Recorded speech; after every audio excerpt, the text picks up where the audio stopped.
1 2 3 4 5 6 7. Бұл Lexus 5T7. Мен айдаймын, ойлаймын, өкінбеймін, қараймын. Ассалаумағалейкум досым менің, мен Алматының төріндемін.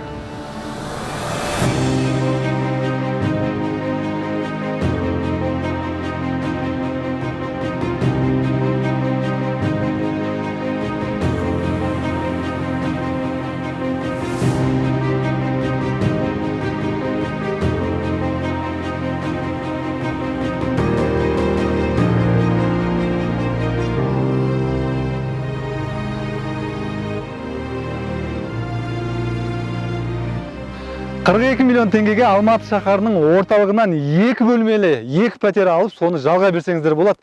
Немесе 42 миллион теңгеге осындай қап-қара 570 алсаңыздар болады. Бүгінгі шығарылымда Қазақстандағы ең қымбат көліктердің бірі Lexus LX 570.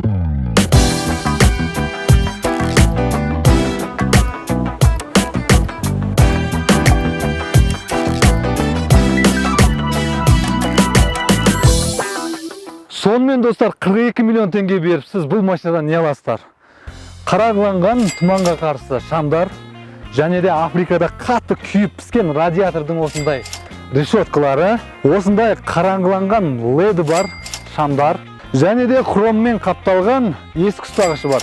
Және де сіздің Lexus'ты мініп жүргеніңіздің белгісі ретінде осындай Lexus деген жазумен 570 деген жазу бар достар. Егер сіздің көлігіңіз қап-қара болып, ол қаралығы қатты ұнамай жатса, осындай қап-қара қанық түстегі Lexus 570-ті алсаңыздар болады. Негізі 570 көлігі Қазақстан нарығына бұрыннан кіре бастаған. 2007 жылғы алғаш 570 көлігінің шанағы шығара бастады. 2015 жылдан бастап рестайлинг түрі шығып, осындай керемет күйге бөленген көліктің нұсқасы шыға бастады. Бұл көліктің басқалар айта бермейтін бір ерекшелігі бар. Әсіресе шанақтың вентиляциясы. Бұл қандай қызмет атқарады дейсіздер ғой? Бұл вентиляция кедір-бұдыр жолмен жүрген кезде өзінің керемет қызметін атқарып, жүргізушіге әдемі әсер беретін бір керемет құрылғы. Бұның қозғалтқышы қарапайым Zur FE моторы, атмосфералық V8. 13 жыл бұрын Toyota Tundraға арналған қозғалтқыш. 13 жылдан бері Toyota Tundraға да және 570-ке де әлі күнге дейін өзгерген жоқ.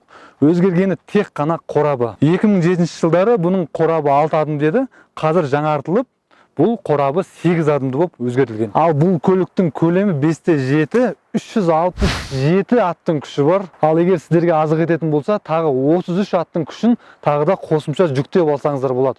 Сол кездегі әлемдегі ең жылдам кроссоверлердің қатарында 400 аттың күші бар. Внедорожник айтатын боласыздар. Сонымен достар, бұл көлік толық приваттық көлік, артқы күші 60%, алдыңғы күші 40% болып бөлінеді. Бұл көлікте гидропневмалық подвеска болғандықтан осындай тау-тастарда керемет емін-еркін шыға бересіздер. Жапондықтардың айтуы бойынша бұл көлік әлемдегі ең тұрақты көліктердің бірі деп айтады, оны сынапта көру керек. Достар, бұл көлікті сөгулеріңіз мүмкін, өте қымбат, бағасымен құнына, сапасына татымайды деулеріңіз мүмкін. Бұның моторы ескі 2007 жылғы Тундранікі деуіңіз мүмкін. Достар, сіздерге по секрету айтайын, бейресми деректер бойынша Қазақстанда 30.570 бар екен. Қадірменді достар, біздің тәй-тәй басқан арнамызды қолдап, астыларыңызға пікір жазып, коммент қалдырып, лайк басып отырайық.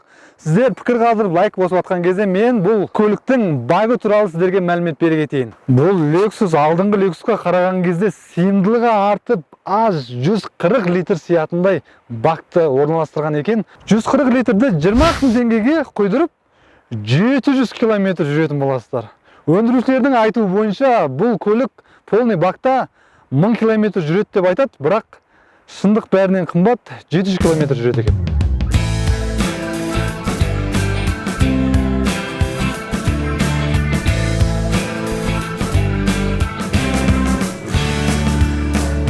Ал көліктің артқы жағына келетін болсақ, бұл гиганттық көліктің арты жағы 2 бөлікке бөлінеді. Мұның артқы багажнигінің сыйымдылығын айтып, санмен сіздерді шошытпай қояйын. Және де мына жерде екінші есігі бар.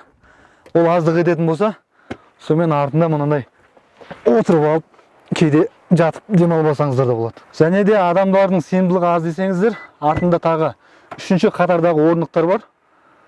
Осылай кнопканы басып тұрып аша бересіз.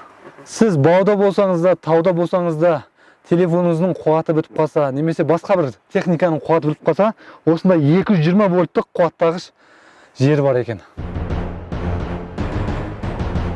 Жалпы мұндай көлік айдап жүрген адам өзімен бірге бір ойды алып жүреді.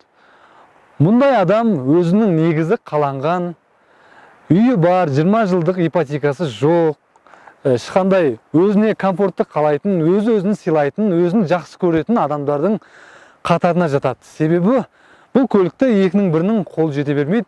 Жоғарыда айтқандағыдай, 2 квартираның ақысы кетеді. Өз жолыммен қуып қаңғып барамын, керек емес ақыл кеңес талабы. Ал көліктің артқы бөлігіне отырып көрейік. Артқы бөлігі өте кең, жайдарлы. Біріншіден осында чехол бар. Чехол алынады. Артында қарасаңыздар 22 дюймовый осындай үлкен монитор бар. Және де мына жерде де қарасаңыздар әлі көрдіңіз ба? Салафаны шешілмеген. Бұл 2018 жылғы машина ғой. Қайтып орындарына салып қояйық. Және де достар, премиум класстағы внедорожниктардың ішінде ең кереметтілігі осындай керемет қол қойғышы бар. Ең қызығы, сіз көтеніңізді жылыту үшін алдындағы адамға артындағы подогрев сиденьеден баш деп айтпайсыз. Мына жерден басып, қажет болса жылытасыз, қажет болса суытасыз. Барлығы автоматтық түрде. Осы функциясы жағынан бұл премиум класстағы ең керемет функция ретінде саналады. Бұл функциялар аздық ететін болса, сіздерге тағы бір керемет айтайын. Мына жердің астында пульті бар. Пульт аяқ кеткен. Ыңғайсыз болып қалды. Жарайды, ары қарай кете берейік. Жалпы бұл көлік қазір 5-7 объем болғандықтан Қазақстанда налогы өте арзан емес. Егер сіз 2015 жылға дейін бұл көлікті Қазақстан нарығына кіргізетін болсаңыз, 108 мың теңге төлейсіз. Егер 2015-тен жоғары қарай кіргізетін болсаңыз, 380 мың теңге қалтаңыздан шығарып беруге дайын болыңыз.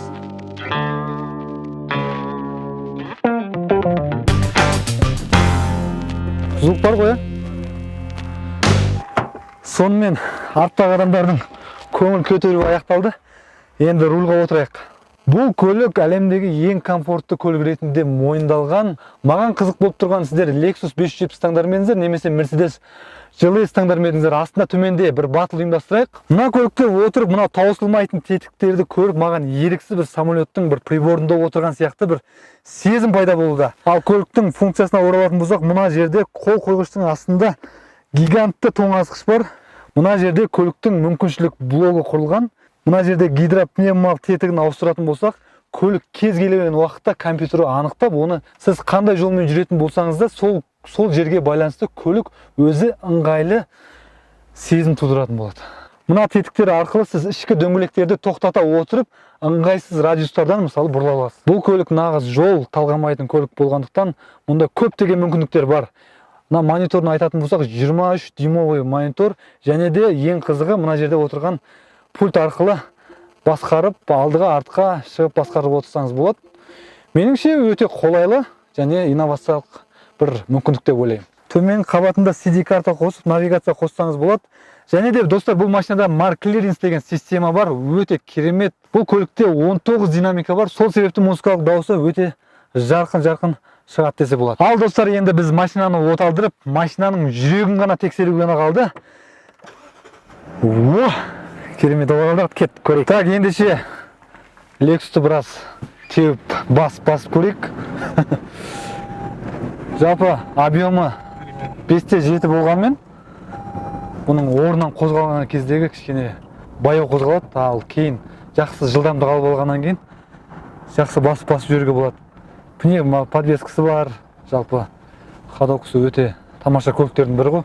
Отырған кезде емін-еркін, былай жайдарлы, алаңдамай, жаңағыдай биік, басқа көліктерден қарағанда биік отыратын сондай комфортты бөліктері бар. Бірінші отырғандағы сезім барлық машиналар қасында кішкентай болып қалады. Содан кейін қасында, мысалы, светофорда тұрған кезде барлық адамдар саған қарап тұрған сияқты.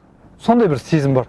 Шынымен жаңа мен светофорда тұрдым, бір басқа бір машина айдап жатқан сияқты бір адамдар қарап, светофорда обязательно қарайды. Сол енді әркім айдай бермейтін қымбат көлік болғандықтан ба, мүмкін басқа себепті ма, сондай бір сезім бар.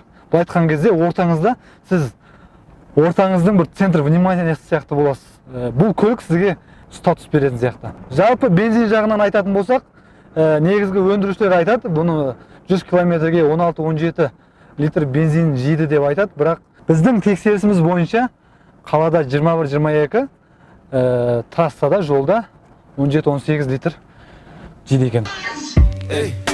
Nigga ona uyga ekbi Ko'shilarmi aniqlar taqtag'ancha ar beri Boshqalar o'tluancha berim beri Nigga ona uyga ekbi Болды ғой деймін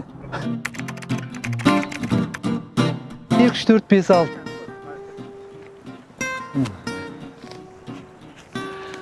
Оны айтатын болсын Бұл көлік Так, қайт басақ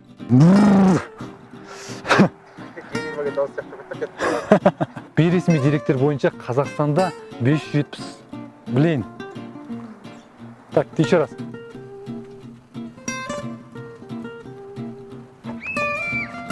Кетіп па? Nigga ona uyga ekbi Ko'shilarmi aniqlar